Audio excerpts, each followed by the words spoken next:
बेगम आज फिर से एक बार आप सभी का स्वागत करती हूँ मेरे चैनल एवरशाइन नॉलेज क्लासेस में। उम्मीद करती हूँ कि आप सभी ने मेरी पिछली वीडियोस को ज़रूर देखा होगा। अगर नहीं देखा है तो नीचे दिए गए लिंक पर जाकर मेरी पिछली वीडियोस को ज़रूर देखें। दोस्तों, मेरी पिछली वीडियोस में हम सभी ने सीखा कि वर्णमाला के दो भाग में से एक भाग स्वरों को कैसे लिखा जाता है और उसे कैसे प्रोनाउंस किया जाता है।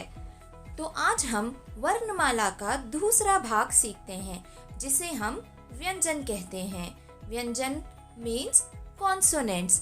हिंदी में कॉन्सोनेंट्स को व्यंजन कहते हैं। जैसे कि स्वरों को वोवेल्स कहा जाता है, इसी तरह व्यंजन को कॉन्सोनेंट्स कहते हैं। जैसे वर्णमाला के पहले भाग स्वर में 13 अक्षर होते हैं, इसी तरह वर्णमाला के दूसरे भाग व्यंजन में 39 अक्षर होते हैं। आज हम पहले इन व्यंजन को कैसे पढ़ा जाता है, कैसे प्रोनाउंस किया जाता है, यह सीखेंगे। मैंने यहाँ पर वर्णमाला का दूसरा भाग व्यंजन के अक्षर लिखे हैं। So let's focus on the letters. जैसे कि आप सभी यहाँ पर देख रहे हैं कि मैंने अक्षरों को किस प्रकार लिखा है। अक्षरों को हमने 5 रोज में लिखा हुआ है। 1 2 3 4 5 5 रो को 5-5 अक्षरों में बांटकर लिखा है। पहला, दूसरा, तीसरा, चौथा, पांचवा। जैसे हमने अक्षरों को बांटकर 5 रोज में लिखा हुआ है, इसी तरह इनको हम नाम भी दे सकते हैं। जैसे क रो, च रो, ट रो, त रो, प रो। इसी तरह इन अक्षरों का हर रो को हमारे मुंह के अलग अलग भागों से पढ़ा जाता है। जब भी हम पहला अक्षर और तीसरा अक्षर पढ़ते हैं तो इसे हम थोड़ी धीरे से पढ़ते हैं, और जब भी हम ये दूसरा अक्षर और चौथा अक्षर पढ़ते हैं तो थोड़ा दबाव डालकर पढ़ते हैं, यानी अपनी आवाज में थोड़ा जोर लगाकर पढ़ते हैं। जैसे हम क कहते हैं तो हमारी आवाज हमारे गले से निकलती है। तो इस रो के सारे अक्षर गले से निकलने वाली आवाज से शुरू होते हैं, और दूसरे अक्षर को जब भी हम कहते हैं, थोड़ा जोर लगाकर कहते हैं, तो अपनी हथेली को अपने मुंह के आगे ले जाइए और कहिए ख ख। तो आपको पता चलेगा कि जब आप दूसरा अक्षर ख या घ कह रहे हैं तो जिस प्रेशर के कारण हमारे मुंह से जो सांस निकलती है, जो भाप निकलती है, उस हवा का प्रेशर हमें अपनी हथेली पर महसूस होता है।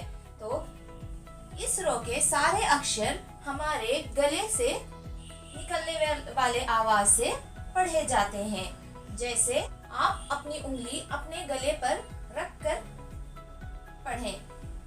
क ख ग घ ञ न।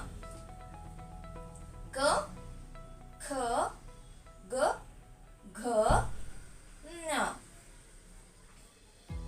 तो कारों को गले की आवाज से पढ़ा जाता है। आगे बढ़ते हैं हमारे दूसरे रो की तरफ। जैसे हम पहले रो को गले की आवाज से पढ़ते हैं, तो जब भी हम दूसरे रो के अक्षरों को पढ़ते हैं तो हमारी जो जुबान है, जो हमारी टंग है, हमारे दांतों के ऊपरी हिस्से में लगती है। जैसे च। दूसरे अक्षर को थोड़ा दबाव डालकर पढ़ें, थोड़ा प्रेशर से पढ़ें, तो ये है छ च। जैसे हम च पढ़ते हैं तो हमारी जुबान हमारे दांतों के अगले वाले हिस्से के ऊपर लगती है। तो इसका सही प्रोनाउंसिएशन इसी तरीके से है कि हमारी जुबान को हमारे दांतों के अगले वाले ऊपरी हिस्से में लगाकर पढ़ें। च छ ज छ न। चलते हैं हमारे तीसरी रो की तरफ, जो है ट रो। जब भी हम इस रो के अक्षरों को पढ़ते हैं इन अक्षरों को पढ़ते समय हमारी जुबान हमारे मुंह के ऊपरी हिस्से को लगकर वो अंदर की तरफ घूम जाती है। त, थ, द, ध, न। कारों में जब हम गले से आवाज काटते हैं तो हमारा ये कारों का आखिरी अक्षर जब हम गले से कहते हैं तो ग का आवाज, न की आवाज आती है। न गले से निकलने वाली आवाज। तो दूसरे रो यानी चारों में जब हमारी जुबान दांतों के आगे के ऊपर वाले हिस्से में लगती है तो इसकी आवाज न, यह आवाज ऐसे निकलती है। जब टारों वाले अक्षरों में ये जो न है, जो हमारी जुबान हमारे मुंह के ऊपरी वाले हिस्से में गोल घूमकर ऊपरी वाले हिस्से में लगती है तो इसकी आवाज न होती है। चलते हैं हमारी 4वीं रो की तरफ, यानी त रो। जब हम त को प्रोनाउंस करते हैं तो हमारी जुबान हमारे दोनों दांतों के बीच में लगती है। दोनों दांतों के ऊपर और नीचे वाले दांतों के बीच में हमारी जुबान लगती है और इन अक्षरों को प्रोनाउंस किया जाता है, जैसे त, थ, द, ध, न। तो बढ़ते हैं हमारे अगली रो की तरफ, जो है प रो। जब भी हम प रो को प्रोनाउंस करते हैं, यानी जब हम प रो को पढ़ते हैं तो हमारे दोनों होंठ एक दूसरे से मिलते हैं। जैसे प को पढ़ने से हमारे दोनों होठों में संपर्क होता है। प, फ, ब, भ, म। तो फ्रेंड्स, इस तरह से जब आप इन अक्षरों को प्रोनाउंस करेंगे तो आपको इसके पढ़ने का सही तरीका आ जाएगा। अब हम चलते हैं हमारे बाकी अक्षरों की तरफ, जिन्हें हम 4 में बांटकर लिखते हैं। य, र, ल, व। य, र, ल, व। श, श, स, ह।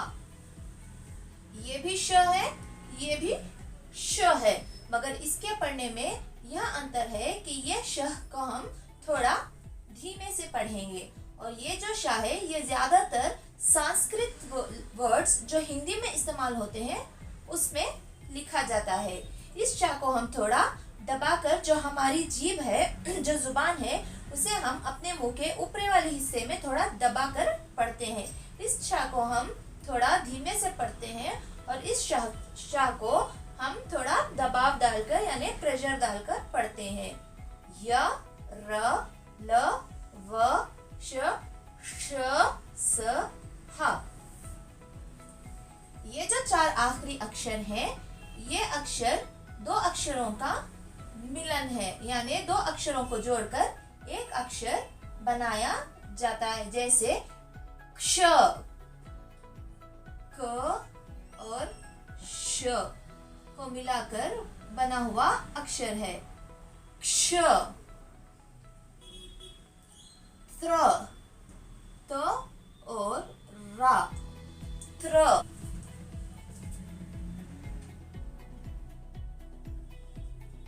तो हमारा अगला अक्षर है ज्ञ।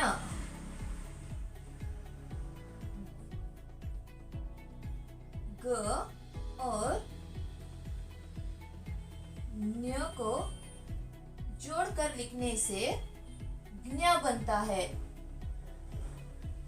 ज्ञ।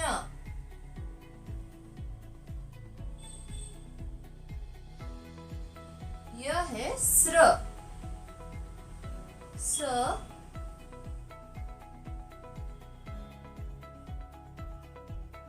और रा को जोड़कर लिखने से स्र बनता है। यह 4 अक्षर 2 अक्षरों को जोड़कर लिखने से बनते हैं। इनका प्रोनाउंसिएशन 2 अक्षरों का मेल है, क्ष, त्र, ज्ञ, स्र। आज आपने हिंदी के व्यंजन अक्षरों को कैसे पढ़ा जाता है और किस प्रकार में लिखा जाता है यह तो सीख लिया होगा। अगर आपको मेरी वीडियो अच्छी लगी या आपको इस वीडियो के माध्यम से कोई भी डाउट हो तो आप प्लीज कमेंट करना ना भूलें, और आगे भी अच्छी अच्छी वीडियोस के लिए मेरी वीडियो को लाइक और सब्सक्राइब करना मत भूलें।